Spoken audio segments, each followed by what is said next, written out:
Hello and welcome back to another episode of Critical Reactions with your host Bryan. We're going to wrap up today with a special selection, which is where one of you tell me exactly what it is I need to check out. Today's special selection comes at us from Rudy. It says Kulthum is Egyptian and widely considered the greatest Arab singer since the advent of recording technology. I imagine you thinking, great, a live recording from Egypt in the 1940s, just what I would want to listen to, but I think it would work out alright and will be something very new for you. So, we are going to check out some Kulthum. Now, the track title I've tried to pronounce in an authentic Arab way, and there's just nuance to it I can't do. So I'm going to pronounce it with a very English Helm, and just understand that that is not the technically proper pronunciation of the title of this song. With that said, let's dive in and see what Kulthum is bringing to the table today.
So what I'm picking up so far, I love the dual melodic approach here. Of course, the vocals are constantly in the lead, but we also have some instrumental leads, particularly to wrap up phrases on this, but also for texture layering.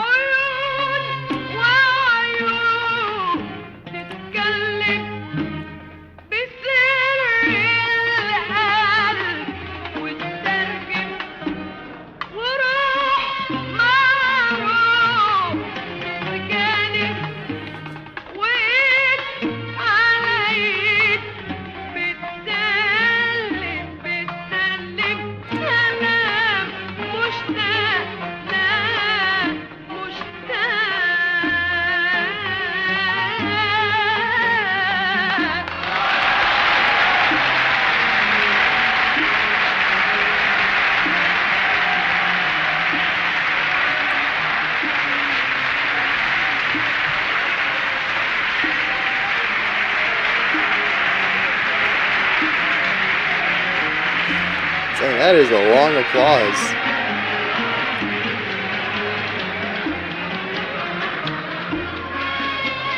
We find more instrumental melody here.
I am surprised at the clarity though.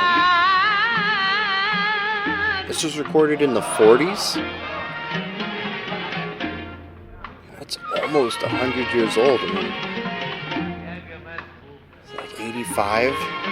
I guess it depends on when in the 40s, but still, this is an old recording, and it's still clearish.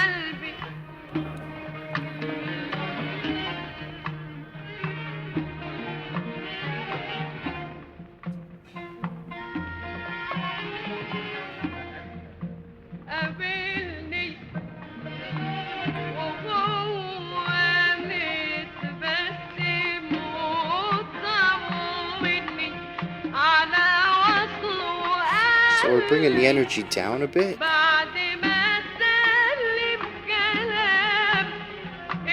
Through volume and layering.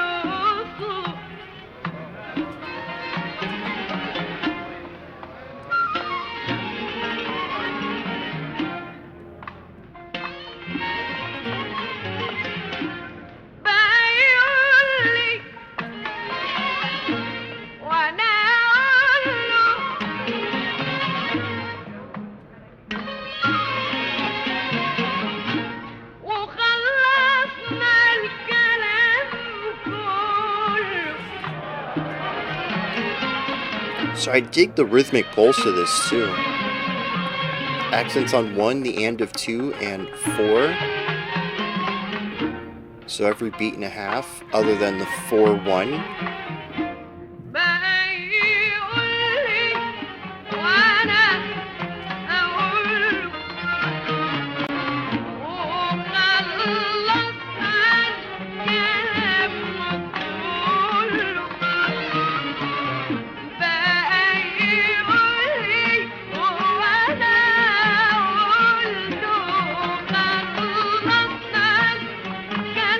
That's kind of a catchy little lick there.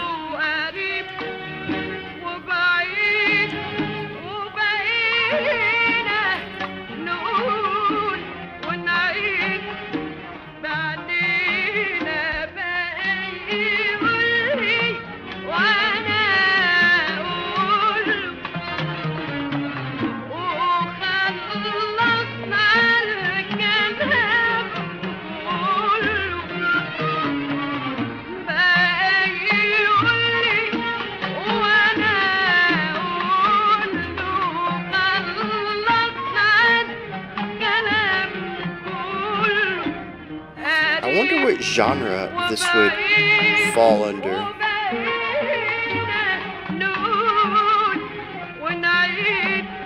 I certainly hear elements of traditional music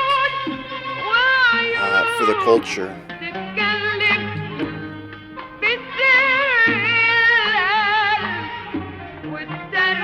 But parts of it feel more modern as well.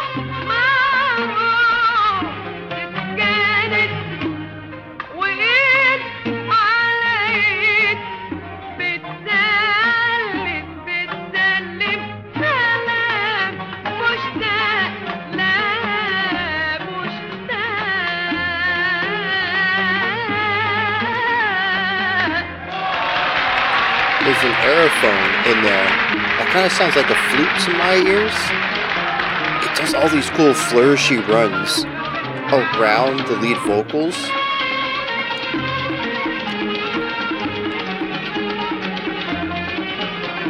Although here it's taken on more of a lead role.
Okay, I can get behind this.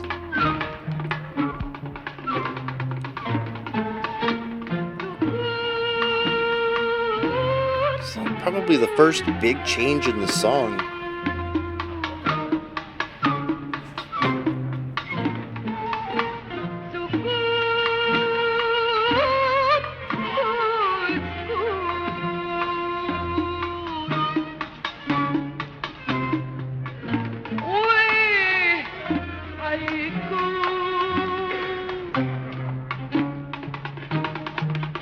It's kind of darker too.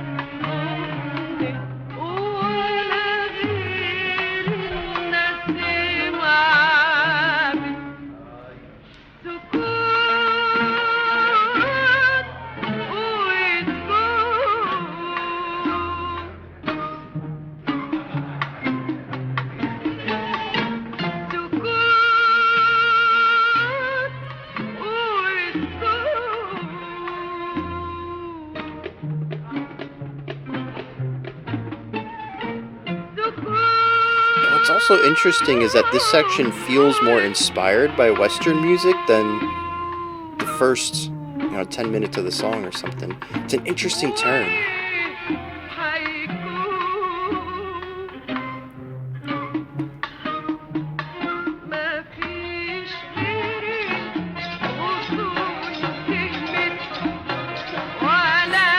Yeah, I think inspired is the right word for it. It isn't purely Western classical. It might be the. It still plays around with its own sense of harmony, but it allows these Western harmonies to kind of sneak in every once in a while.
Okay. A little bit of a tango feel here.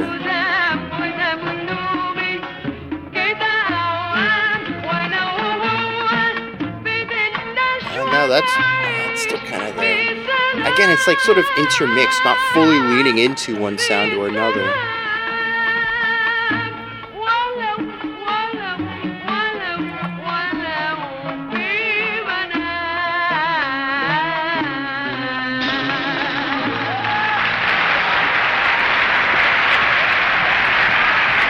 I assume that at the end was a snare roll, but I don't think I heard a snare at all in that song.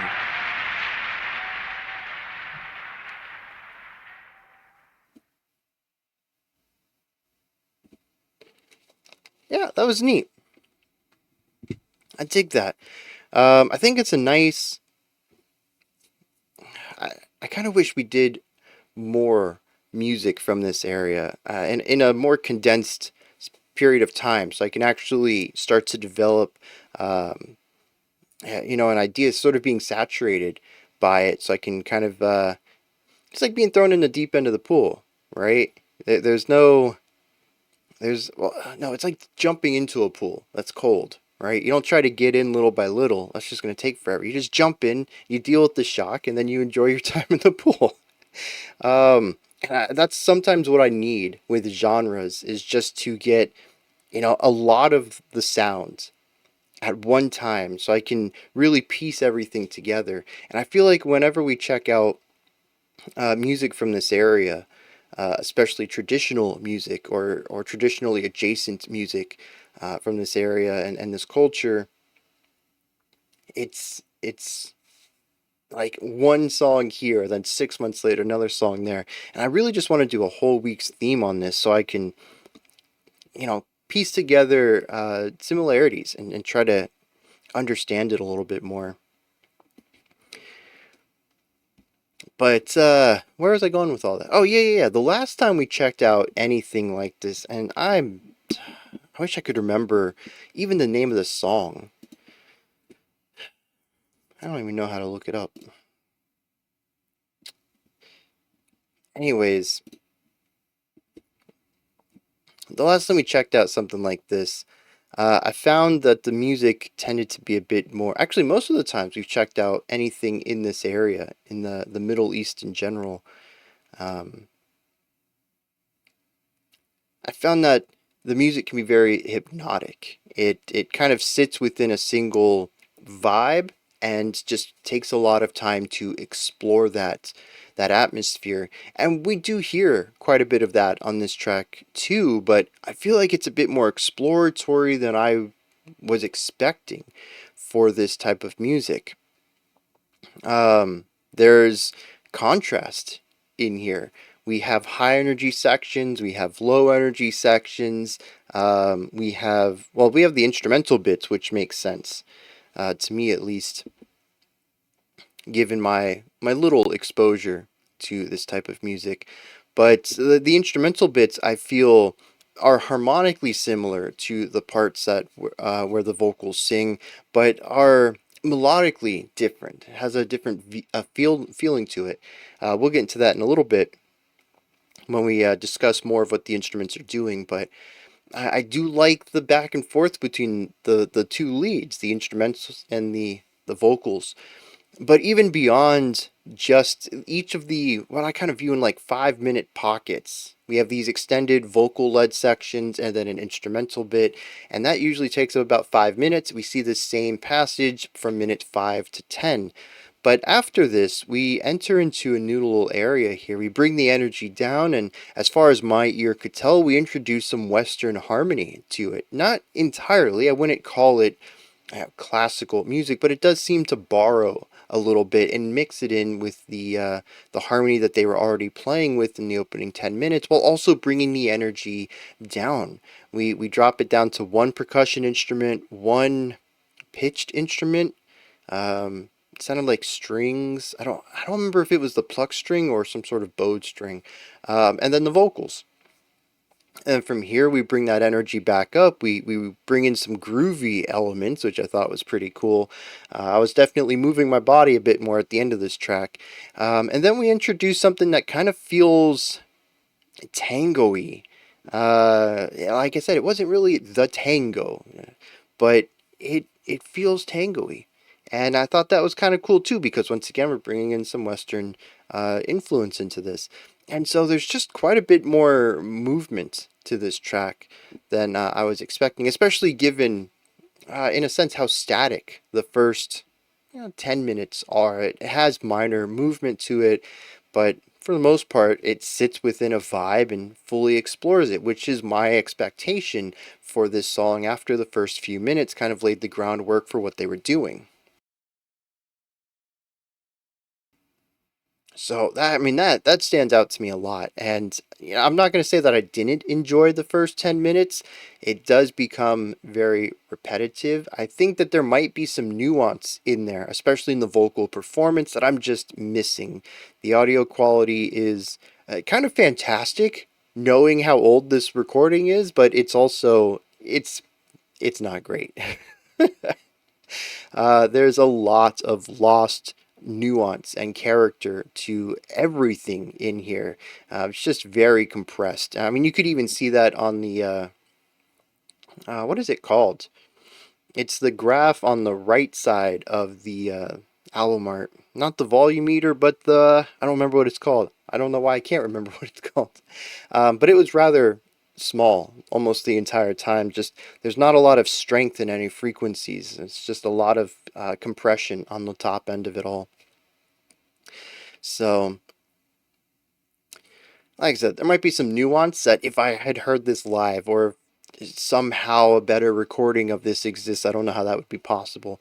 But I might have more to speak about on the technical side of things, and maybe I might have been more enamored with the performance. Rudy had mentioned that this is one of the greatest singers of all time. What was that? Let me pull this comment back up real quick. Wait, can I pull the comment up real quick? No, because it was a two-parter and I deleted the first part. Anyway, something along the lines of one of the greatest vocalists. And actually, when I was researching how to pronounce her name correctly, I found out that 4 million people went to her funeral. Uh, that's just, that's wild. That's just, I think that certainly backs up the fact, maybe not backs up the fact that she was the greatest singer, but definitely well known and well liked and very popular. So, anyways, I thought that was a cool little fact that I ran into. But yeah, greatest singer, and I don't really get an opportunity to hear any of that because of the production, unfortunately.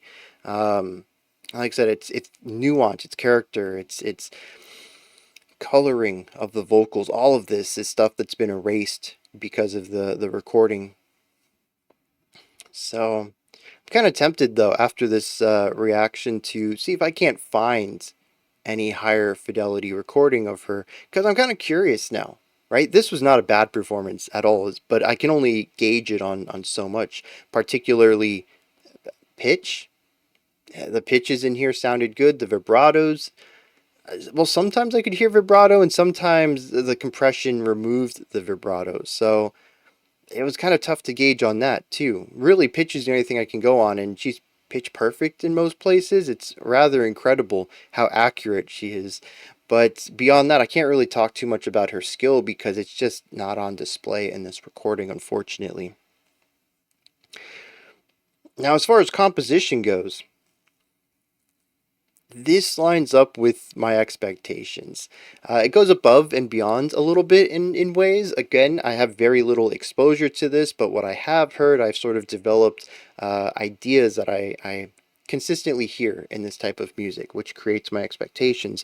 But we have rhythmic ideas and harmonic ideas that sit underneath a melody, and these act as the foundation, and they don't really change too much for a vast majority of the song. Again, up until maybe the last 4 or 5 minutes where we have a series of changes. But for the first 10 minutes, we have an emphasis on beats 1, the and of 2, and 4, which gives us a hit on every 1.5 beats, except for when we come from 4 back to 1, which is two 2-beat hits in a row. And this creates a bit of drive towards the end of the rhythmic repetition and a stretching of time in the middle of the rhythmic repetition, which gives it a groovy pulse. You have that boom, boom, boom, boom, boom, boom, boom. And it has this squashing and stretching idea where there's more time between accents and then less time between accents. It works really well. It actually shows up in quite a bit of music. This isn't a rare rhythmic pattern at all, but it does work really well in here. Particularly, I think, because that is present in some of the percussion, but other percussion is more driving. So we have, again, sort of how we have a foundation of the song that allows the vocals, the lead element, the melodies to sit on top of. We also have a foundation in the rhythm for all the other rhythmic devices to contrast against that allow for syncopation or even ornamental rhythmic ideas that only pop up once every 4 bars or something like that, just to have a little bit of a rhythmic flourish, almost as if they're playing something a bit more melodic despite having a single pitched instrument. It's pretty cool to listen to all of the ways that the percussion instruments have interplay with and around this core pulse. Even that instrument that gives us that pulse plays around with it too, using accented hits and unaccented hits, where usually the and of 2 actually comes off a little bit lighter. And it's an interesting little bit of counterplay there where you present this strong backbone, then every once in a while you kind of lighten up that beat in the middle. Um, and I never really found a pattern to that, why it was done sometimes and not other times. It actually threw me off for a little bit, and is why I didn't touch on the rhythmic pattern until like 6 minutes into the track, because it kind of isn't always present, but it is always alluded to. And it took me a while to find out that the illusion was there.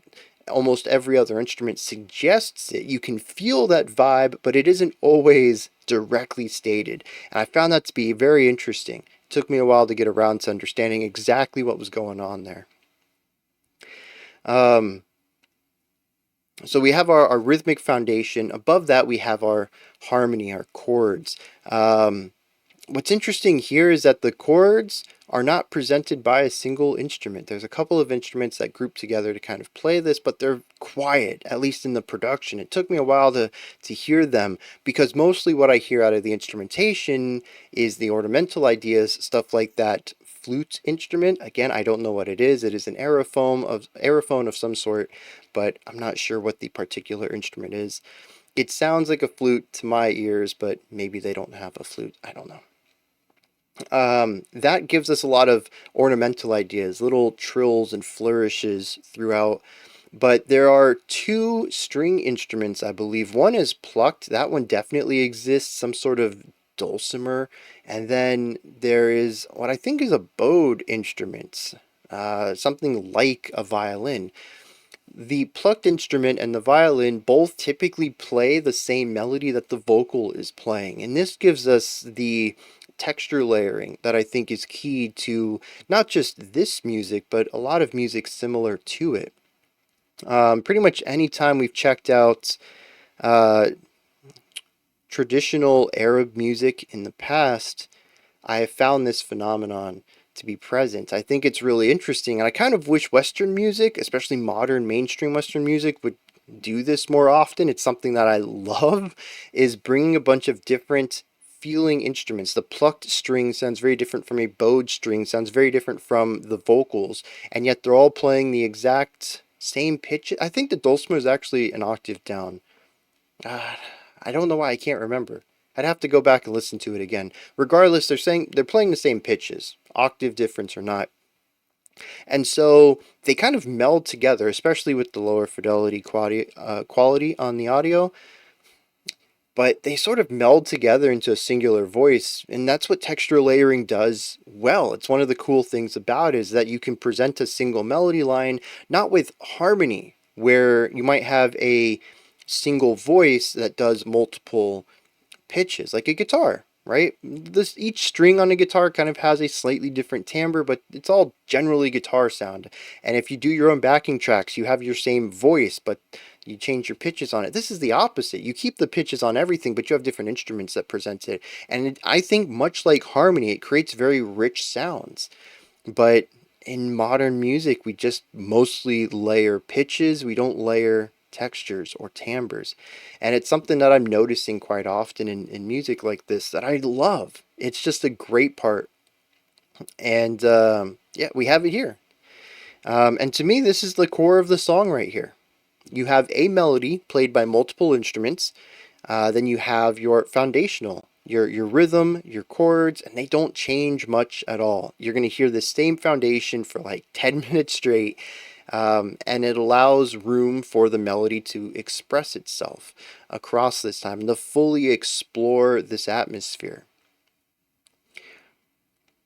It's quite a bit different, I think, from Western music, but I mean, honestly, when I think about Western music and how it's evolving, it's sort of pushing towards this direction, anyways.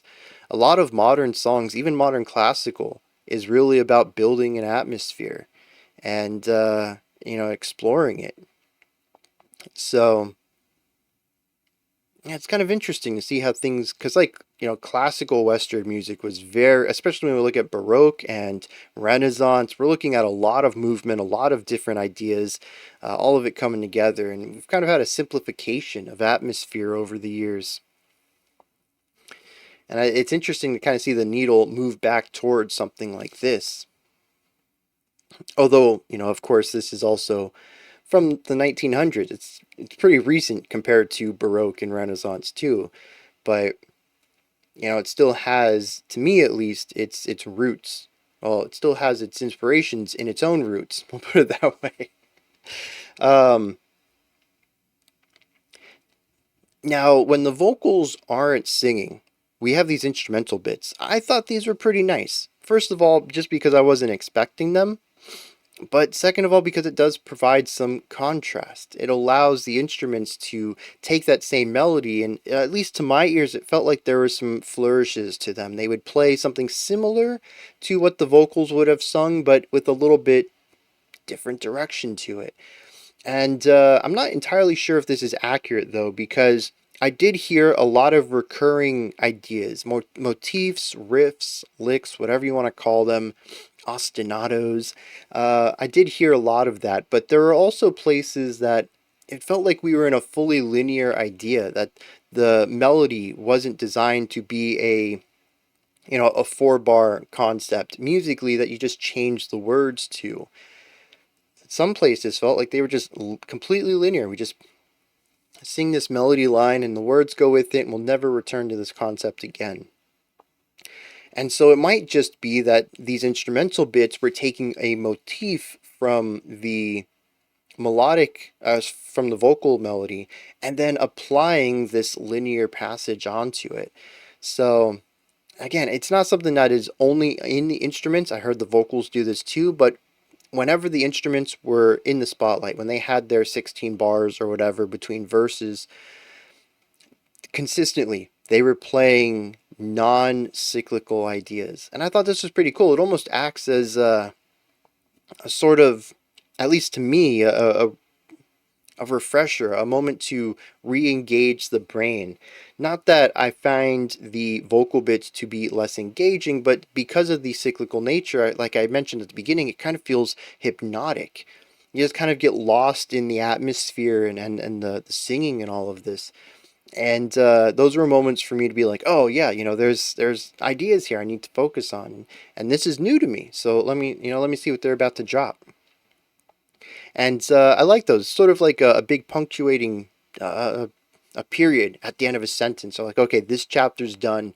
We finished it up. We've wrapped it up, and here's a strong ending. Let's do it again. Next chapter. Let's see what's going on here.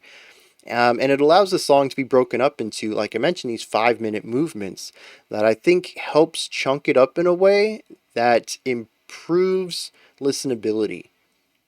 This is something that I've kind of mentioned in previous exposures to similar music, is that they can kind of feel, as a Western term, they can feel kind of jammy, where you just have the atmosphere, you have your foundational idea, and you just have, a guitarist or whatever, a trumpet player, just kind of soloing over the foundation, and just it kind of doesn't go anywhere, just exists for a long time. And I can kind of get lost in that a little bit, the jamming element.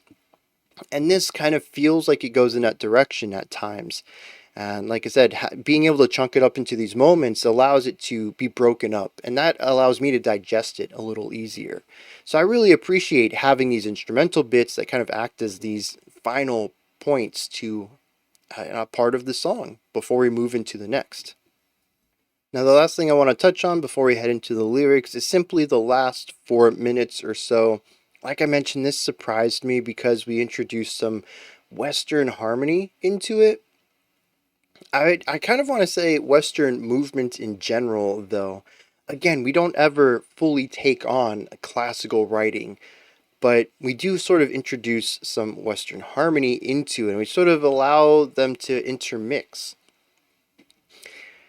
At one point, it even sounded like the vocalist stopped doing. I wish I knew the proper musical term for it, but a lot of a lot of the melody work, not just the vocals, but the flute, the strings do this as well. Instead of just holding out a pitch occasionally, just kind of bounce a pitch up and down. It's like a vibrato, but wider. Instead of just going slightly sharper and flatter over the note, you're actually jumping down a half, or I don't know if it's a full half step, because that's a Western notation idea, but we're coming down to another note entirely and going back up. And these sort of micro movements are all over this culture's music. And it's one of the things that still just, it boggles my mind, the control that these vocalists have. To do it on an instrument, to me, that just sounds so much easier, right? The instrument is designed to have these parts to it, whether it's an aerophone or a vibraphone or whatever. The instrument's been designed to hit these specific notes. On guitars or sitars or anything in this lute family, you alter where your frets are, or maybe it's fretless. Well, actually, fretless is a bit more difficult. That that detracts from my argument here. But like with the trumpet, going Western because that's where my experience is. You push the first valve down, and as long as you have more of a relaxed embouchure, you're hitting an F inside of the staff. There's no other way to do it. The instrument is designed to play that note when you do that thing, input and output. But with vocals, you have to rely on all of the muscles here. It just seems so much more difficult to me. And for, again, bringing up the precision of her pitches and all of these micro movements, it's just really impressive to me that these vocalists can do this. And it blows my mind. But anyways, we have a lot of that micro movement in the melody writing, but when we get to the back quarter of this track, the back third of this track, we see less and less of that. It's still present, sure, but we have more notes that are just held out. To me, this represents more of a Western feel. Maybe this is widely used in this area and this culture, but I don't hear it that often. And it might just be due to my lack of exposure again. But it is something that, again, stands out to me alongside the Western harmony that comes in, the note choices, the chords that are going along with this. Again, it isn't fully dipping into and writing, Western music, but it does kind of move in this direction. I find it really interesting what goes on here. But what's even more interesting is what I think happens to the atmosphere. And I don't know if it is a product of the sounds they're going for, or maybe they chose these sounds to achieve this atmosphere or anything like that. But around minute 11, the song kind of gets dark. I wouldn't say that the song was bright prior to that, but it felt more optimistic and bouncier. And we also have less percussion here too, so that could have played into it. It could be, I don't know, a lot of things. But it feels darker here. It feels less optimistic. And to me, it's not a coincidence that we also change the harmonic palette here. But we kind of pull out of that. We rise out of that. We bring back some energy. We bring back the rhythmic groove. We actually get into that stronger around minute 13, 13 and a half, when we sort of bring in, again, what I feel is sort of more of a... Why am I blanking out on it? A tango. It's just the rhythmic component to it, the harmony. Again, it kind of has a dark, what would you call it? Sultriness, maybe? I don't want to call this part of the song sultry, but it does sort of bring in a mysterious element, I would say, here at the end that kind of goes along with the darkness. And then it comes out of that, and we wrap up the song pretty much on the same note that we started it, kind of returning to that original sound. I thought that was a pretty cool evolution of ideas there, and it still kind of boggles my mind that it was done at all. Just a very cool thing. And, something I was mentioning during the reaction was that it feels very traditional. A lot of that, I think, comes down to the length of it and how most of it resides within this one sound, and they sort of just have a melody that continues to go through this single atmosphere. But there's also part of it that feels kind of poppy. I don't know. Maybe with some vocal melodies. I mean, it would be anachronistically poppy because it feels modern poppy to me at times. Like modern pop melodies. Which, of course, this is, like I said, almost 100 years old now. I have no idea what Western pop music was like in the early 1900s. I have no idea what Middle Eastern pop music was like in the early 1900s. Maybe this was it. I don't know.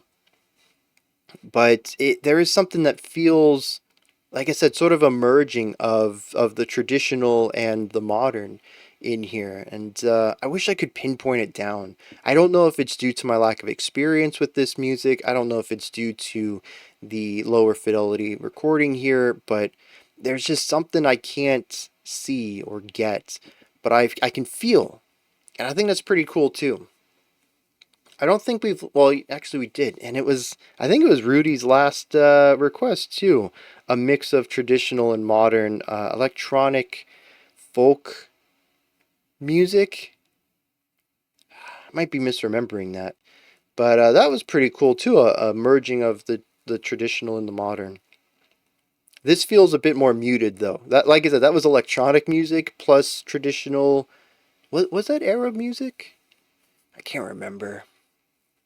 It was neat though, and if I can remember it, I'm gonna put a link up there. But I can't remember anything about it.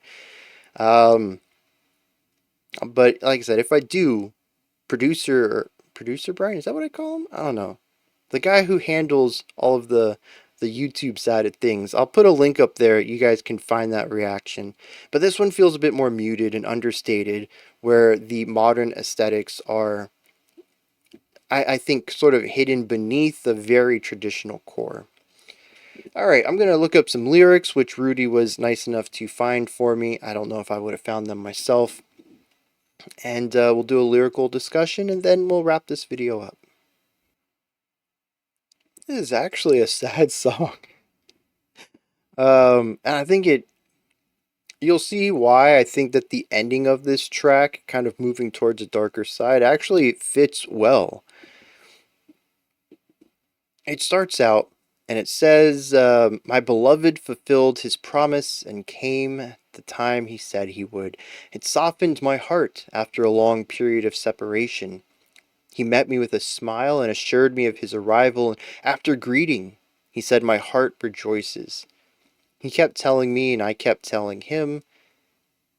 He said, My heart loves you deeply, and I said, My heart loves you even more. So we have these two people who've been separated for quite some time, doesn't say why, and they have found time to see each other once again, and they're just both elated to see the other. He says, How deep is your love? And I replied, Deeper than you can imagine. I told him that I'm afraid you'll forget me, and he said, That's impossible. Whether near or far, our eyes speak the secrets of the heart and translate them, and our souls harmonize. So hand in hand we submitted with longing peace. It's just very, it's very sappy, very dramatic, but I think it expresses this very deep connection and love that these two people have for each other. Says so they forgot the world, reveled in their heart, and danced and swayed. No enemies, no sins, just silence and calmness. What could be better? There were stars shining, the moon watching the rustling of leaves and a passing breeze, and I am floating in this bliss. Now here's where the song takes a bit of a turn. It says, I found him in my dreams and he disappeared with them. I wish he could stay and my sleep would last for years. He and I are in this ecstasy. We live in peace, even if it is in a dream.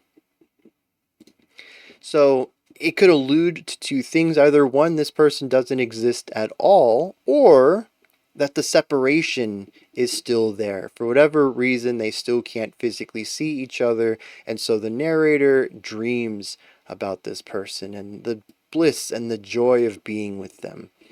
And that is a very sad end. You know, regardless of how you view it, I kind of want to view the latter out of it, that they're just separated still.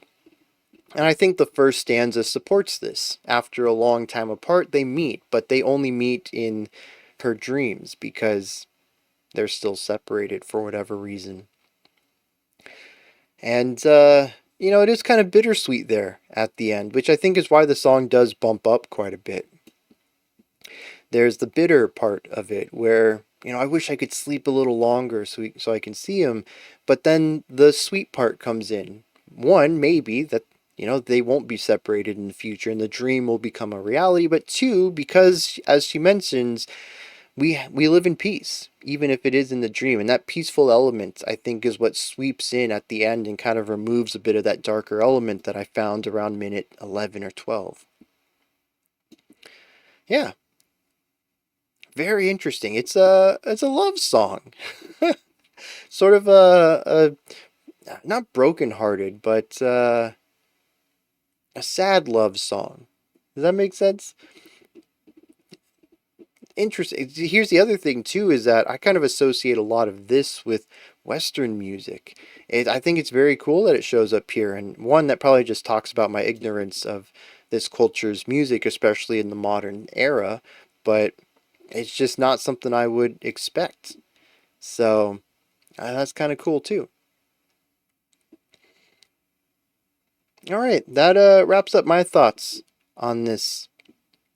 Uh, what do we got here? Oh yeah, Kulthum with the track Helm, which again I know I'm pronouncing slightly wrong. What are your thoughts on this though? Is there anything that stood out to you? Anything that you would like to add on to what I said or correct me on? Maybe you have your own interpretation or opinion about the track. Put all of that and any other thoughts you have down in the comments section. Above that, in the description box, you'll find a link to Linktree takes you here. You can find links to my music, ways to support the channel, a link to the Discord server, and so much more. Above that, if you could, like, subscribe, and ring the bell. I greatly appreciate all three of those. Alright, that wraps it up for today. I'll be back tomorrow, though, 5 p.m. Eastern Standard Time, 10 p.m. UTC as usual. Until next time, remember to be critical, not cynical, of the music you listen to, and have a fantastic morning, afternoon, or evening, whenever you choose to watch my videos.